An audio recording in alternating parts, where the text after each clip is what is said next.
Nuclear War Survival Skills, page 54 continued. Chapter 5 continued as well. A better chance to benefit from thoughtful preparations made in advance than would be the case in public shelters where water, food, etc. must be shared. Less risk of personality clashes, hysteria under stress, exposure to infectious diseases, and other problems that arise when strangers are crowded together for days or weeks. Disadvantages of earth-covered expedient shelters.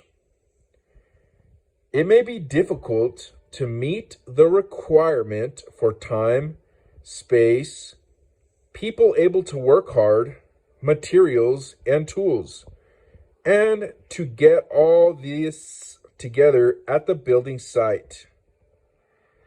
Building is difficult if heavy rain or snow is falling or if the ground is deeply frozen.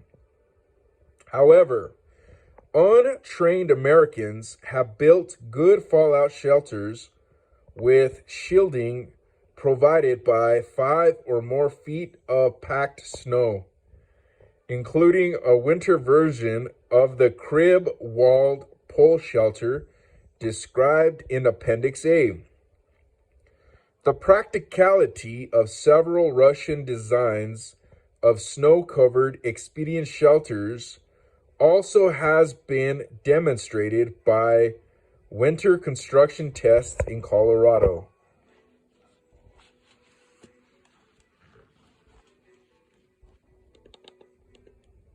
The fewer occupants of family shelters could not provide as many helpful skills as would be found in most public shelters, with tens to thousands of occupants. The lack of instruments for measuring changing radiation dangers.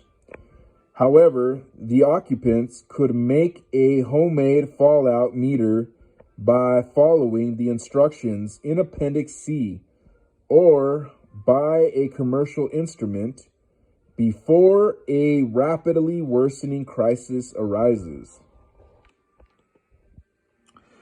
Public and other existing shelters. Advantages of the great majority of public and other existing shelters, most of which are in buildings. Their immediate availability in many localities without work or the need to supply materials and tools.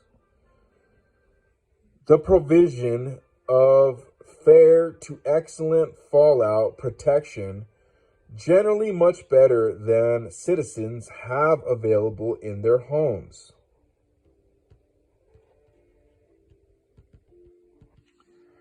The availability in some shelters of fallout meters and occupants who know how to use them and who can provide other needed skills. The chance for persons who are not able to carry food or water to a public shelter to share some brought by the more provident occupants. Disadvantages of the great majority of public and other existing shelters available to large numbers of people. The location of most of them in targeted areas. Poor protection against blast, fire, and carbon monoxide. Lack of water and means for storing it, and lack of stocked food.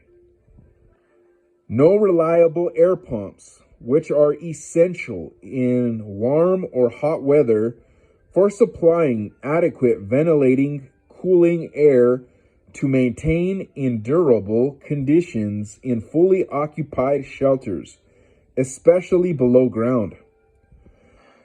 Uncertainties regarding the availability of fallout meters and occupants who know how to use them. No dependable lights, sanitary facilities, or other life support equipment, with few exceptions. The crowding together of large numbers of people who are strangers to each other under frightening conditions that might continue for weeks. The greater the number of people, the greater would be the risks of the spread of infectious diseases and of hysteria, personality clashes, and the development of other conflicts. Below ground expedient earth-covered fallout shelters. Appendix A details 2 designs of below ground shelters, 3 designs of above ground shelters, and 1 design that affords excellent protection built either below or above ground. Advantages of below ground earth-covered expedient fallout shelters. They afford better protection than do above ground earth-covered types. Less time, work, and materials are required to build them than to build equally protective above ground designs. Page 55. If built sufficiently separated from houses and flammable woods, they provide much better protection against fire hazards than do shelters in buildings.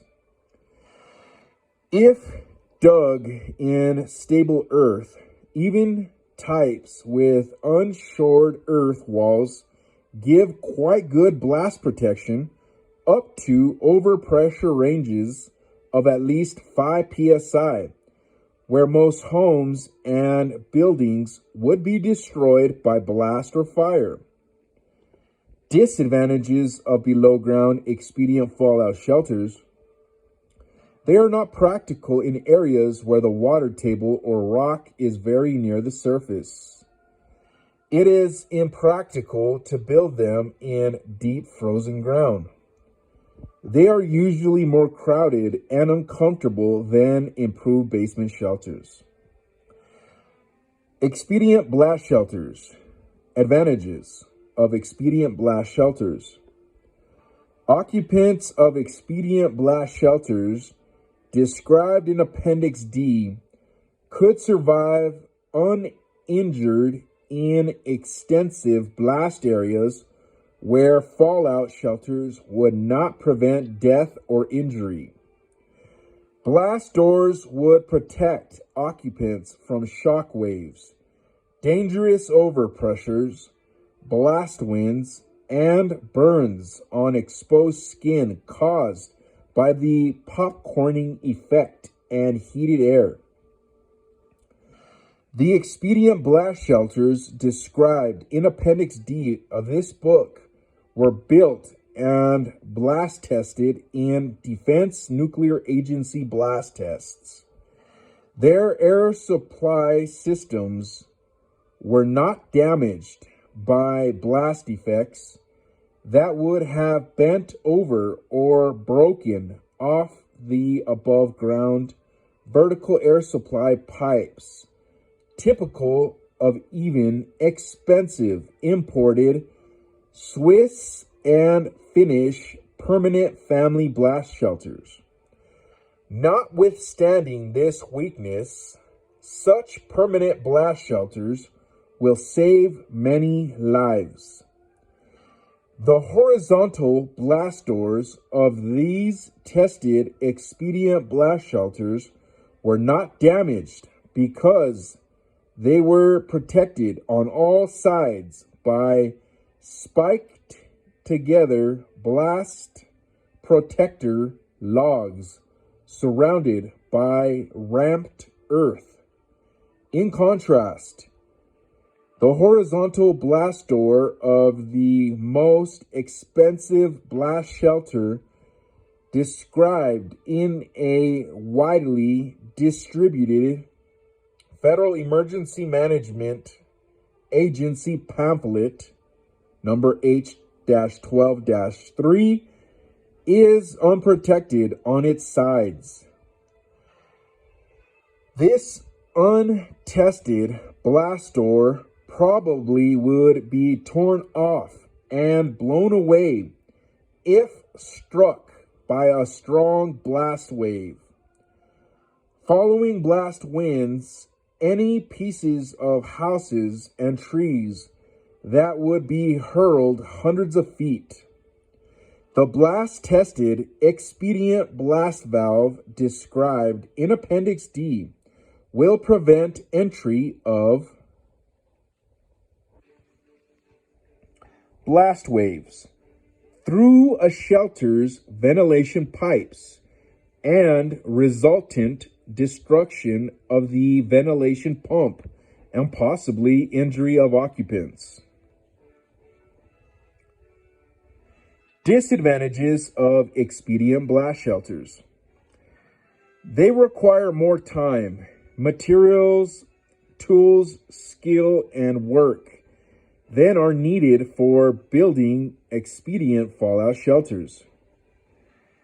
Especially expedient blast shelters should be well separated from buildings and woods that, if burned, are likely to produce dangerous quantities of carbon monoxide and toxic smoke.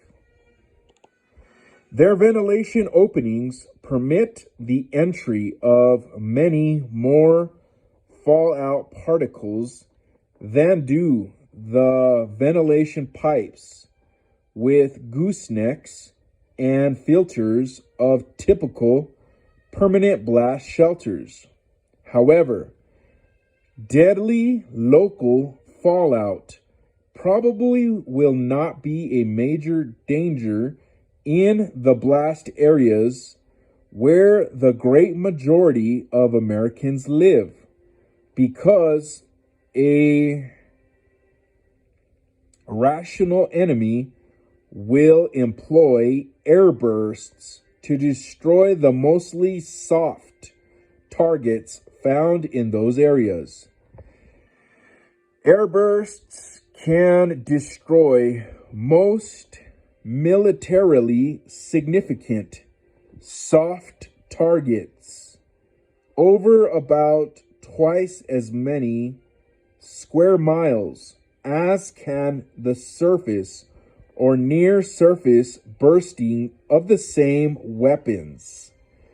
Fortunately, air bursts produce only tiny particles, and only a small fraction of these, while they still are very radioactive, are likely to be promptly brought to Earth in scattered hotspots by rainouts or snowouts. Thus, relatively few prompt fatalities or delayed cancer cases from airburst fallout are likely to result. Even from the airbursting of today's smaller Soviet warheads that would inject most of their particles into the troposphere at altitudes from which wet deposition can take place. Warning: permanent home fallout and blast shelters described in widely available FEMA pamphlets have protection factors in line with the PF40 minimum standard for public shelters in buildings. In heavy fallout areas, a sizable fraction of the occupants of PF40 shelters will receive radiation doses large enough to incapacitate or kill them later. permanent shelters built specifically to protect against nuclear weapon effects should have PFs much higher than PF 40. None of the permanent home or family shelters described in official OCD, DCPA, or FEMA free shelter building instruction pamphlets have been built for evaluation and/or testing. A finding confirmed to the author in 1987 by a retired shelter specialist who for some 20 years served in Washington with FEMA and its predecessors. And I'm going to end it right there.